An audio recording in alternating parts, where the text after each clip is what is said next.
Hey guys, welcome back to another tutorial video. So in today's video, I'll show you how to fix a transaction declined error on PlayStation Store.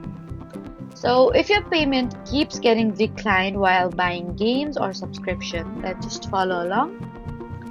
First, double check that your debit or credit card information is correct, including the card number, expiry date, security code, and billing address.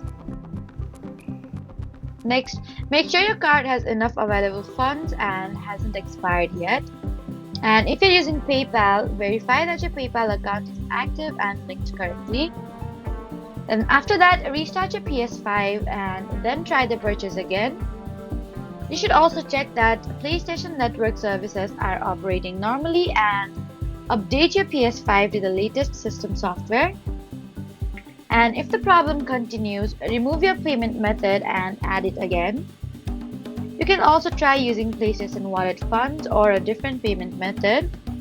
And if every payment attempt is declined, you need to contact your bank to make sure they aren't blocking the transaction.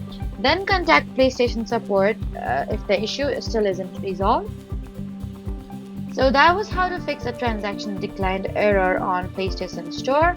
Please don't forget to like, comment, and subscribe for more helpful tutorials. Thank you for watching.